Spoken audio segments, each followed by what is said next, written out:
Assalamualaikum warahmatullahi wabarakatuh. Perkenalkan, nama saya Sinta Resti Sukmanurjanah, NPM 502065, kelas 1B, Prodi Pendidikan Guru Sekolah Dasar, STKIP PGRI Lubuk Linggau. Adapun tujuan dibuatnya video ini untuk memenuhi tugas mata kuliah pengantar komunikasi. Dosen pengampu Bapak Dedi Firduansyah, Magister Pendidikan. Baiklah, di video kali ini saya akan membahas tentang komunikasi verbal dan komunikasi nonverbal. Komunikasi verbal adalah komunikasi yang menggunakan kata-kata, baik itu secara lisan maupun tulisan.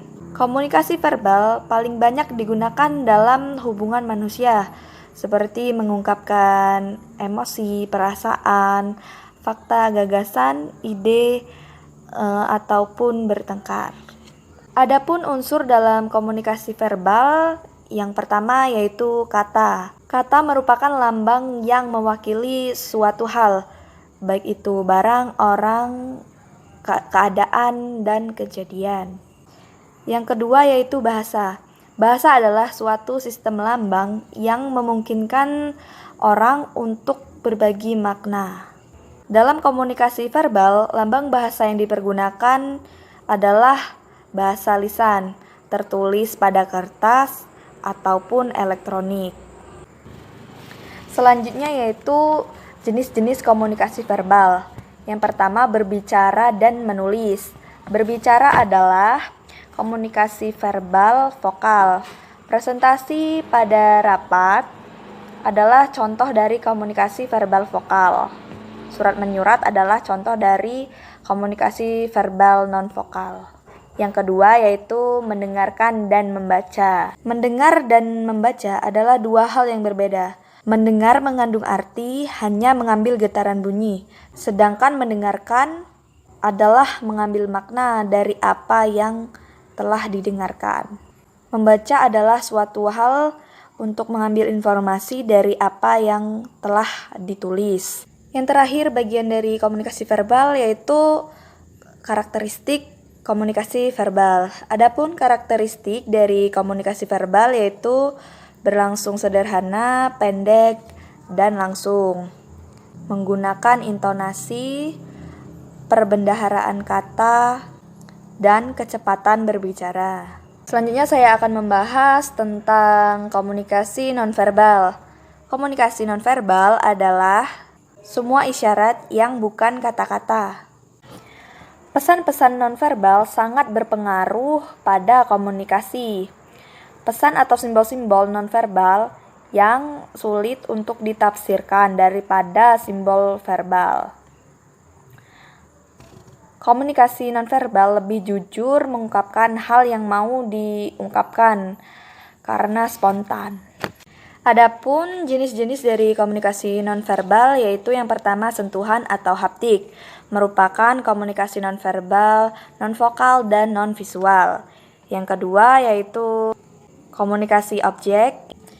Yang ketiga yaitu kronemik, merupakan bagaimana komunikasi nonverbal yang dilakukan ketika menggunakan waktu, yang berkaitan dengan peranan budaya dalam konteks tertentu.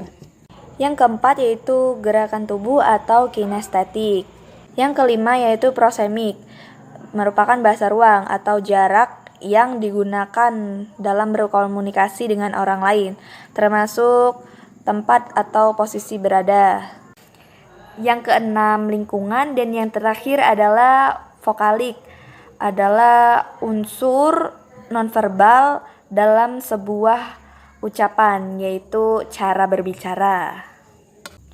Berikutnya fungsi komunikasi nonverbal. Yang pertama yaitu repeating atau repetisi, yaitu mengulang kembali pesan yang disampaikan secara verbal.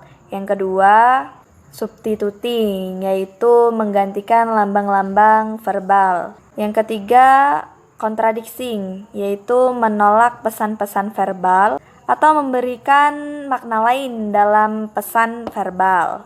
Yang keempat, complementing, yaitu melengkapi dan memperkaya pesan maupun makna nonverbal.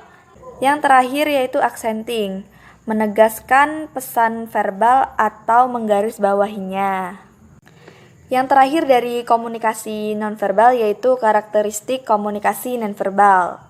Adapun karakteristik dari komunikasi nonverbal yaitu komunikatif, persamaan perilaku, artifaktual, konseptual, dapat dipercaya, dan dikendalikan oleh aturan. Baiklah, mungkin itulah tadi penjelasan saya mengenai komunikasi verbal dan komunikasi nonverbal. Semoga dapat bermanfaat bagi yang menonton video ini. Apabila terdapat salah kata, saya mohon maaf. Saya akhiri. Wassalamualaikum warahmatullahi wabarakatuh.